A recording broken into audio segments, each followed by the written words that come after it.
Right, everyone, welcome back once again to the channel. So in this one here, I want to check out an animated short horror film. All right, this one here is called Never Ride the Subway at Night.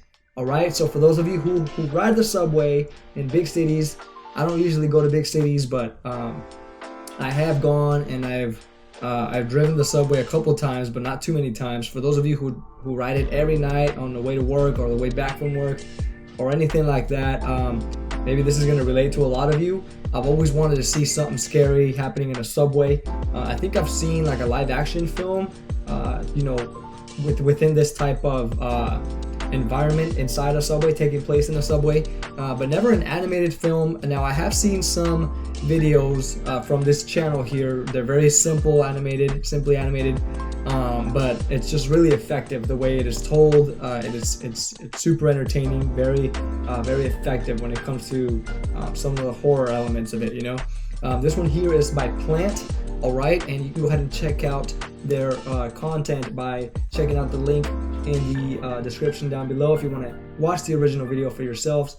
If you want to watch me react to this and get a little scared on it, I think we should do that instead, right? So why don't we go ahead and jump right into this and see what it's about, and I'll give my thoughts and comments after the video. So let's get scared.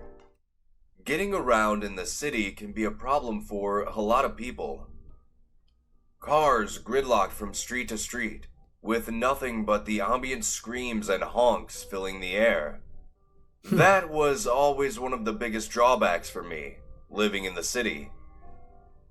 I had recently moved inward from the outskirts of the city for a job opportunity. It actually surprised me how difficult adjusting to life in the inner city would actually be. Now, I've been downtown numerous times, but only to meet some friends for drinks. During my time living in the suburbs, I would often mock my friends for not even having driver's licenses. I found it amusing that none of them could hop into a car and legally drive away. However, I soon realized that it wasn't as silly as I thought it was. The job opportunity I had received was for a company I had already been working at. A new position had opened up at one of the central branches in the inner city, and they offered it to me. The pay was fantastic. The hours were reasonable, and since I had seniority at my current job, apart from a few others who turned it down, I was asked if I'd like it. The only con, it would seem, was that I would have to move closer to the location itself. Sure, I could have commuted, but it would have been an hour and a half there and back every single day. Oh, something which I wasn't willing to do. That sounds terrible. So, my company actually helped relocate me for the new position, and I was sold. I found a small one-bedroom apartment not too far away from my job. It was about 30 minutes away on foot, which wasn't as bad as an hour and a half drive. Sorry guys, I was watching in low quality. After adjusted to my new surroundings, I quickly realized how pointless a driver's license would be in this area. Every morning when I walked outside, I would be greeted to an almost endless sea of metal. Cars, buses, taxis, semi-trucks, all locked in a constant battle to get to their destination. One of the first few weeks of moving there, I went to meet up with a few friends of mine.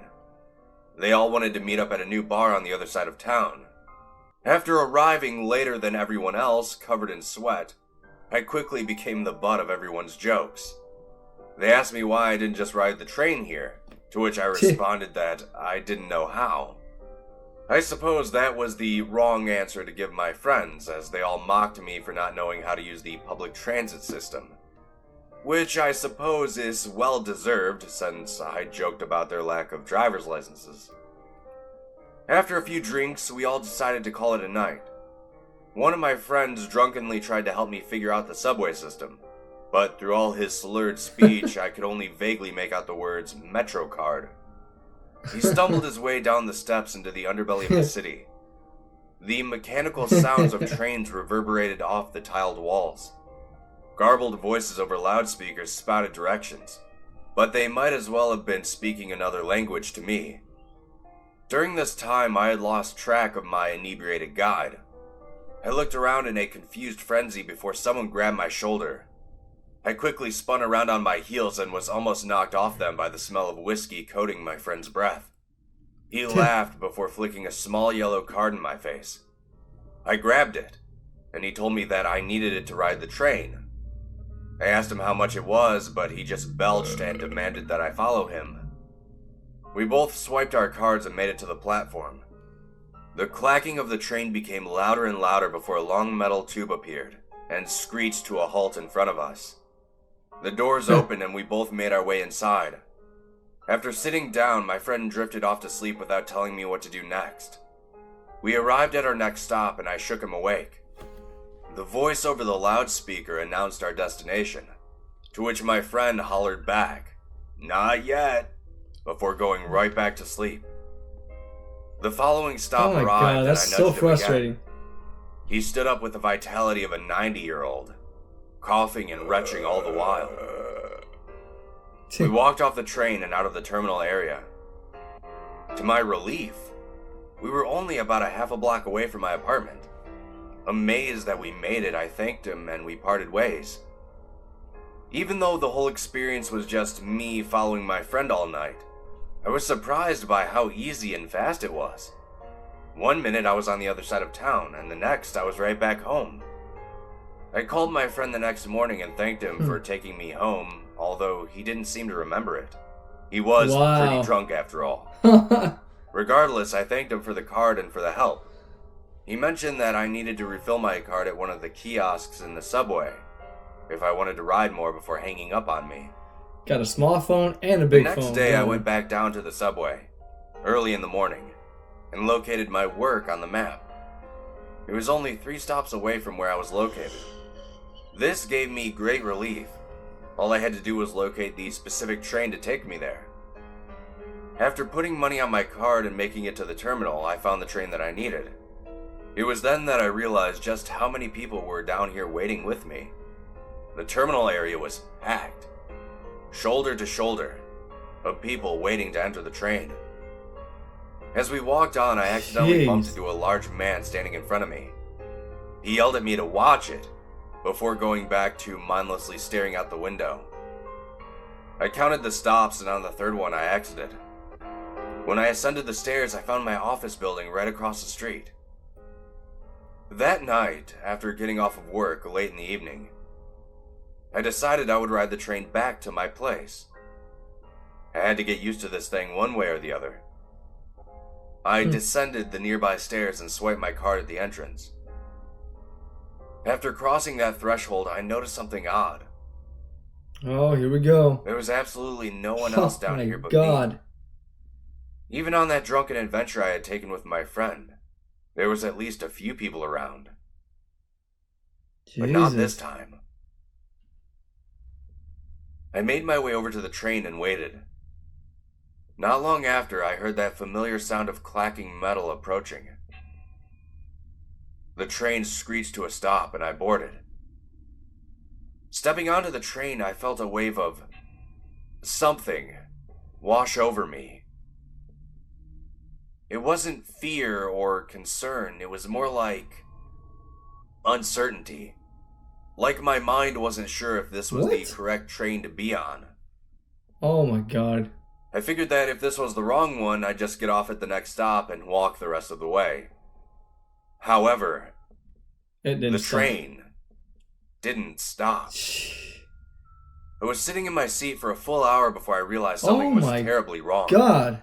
I got up and made my way to the conductor's car to ask him when we'll be arriving. However, when I tried to cross from one car to the other, the door itself was locked.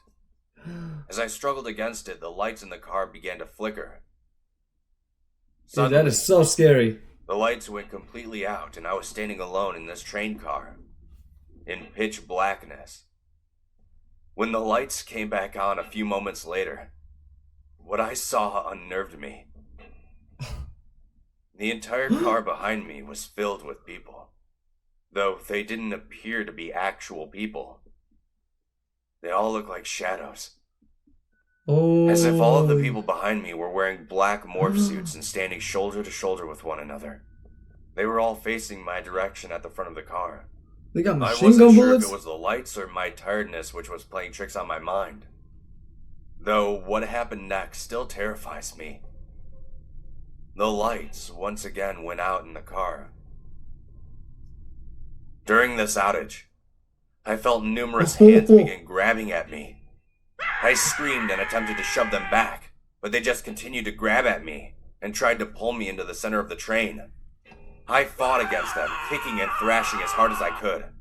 I finally broke away from their grasp, and when I did, the lights came back on. The train slowly creaked to a stop shortly after, and the doors opened. I ran out of the car and fell onto the platform, gasping for breath.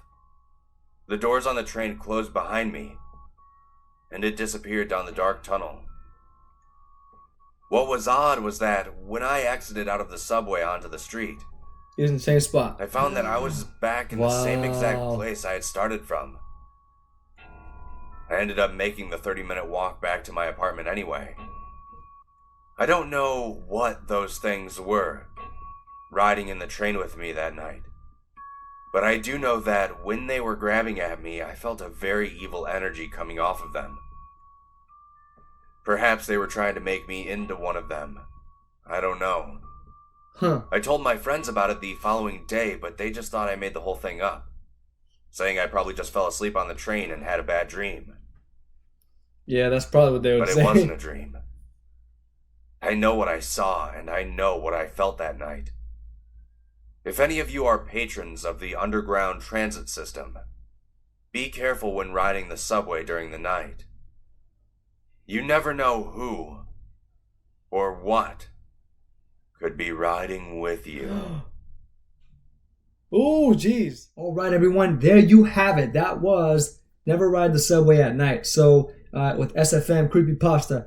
Those of you who have traveled in subway, like in New York City or anything like that, let me know what it's like to be doing this all day, every day. I mean, do you ever reach a point of just, I don't know, man, want to do something crazy after doing it for so many times? Because I did it just a couple times, traveling to cities like, San Francisco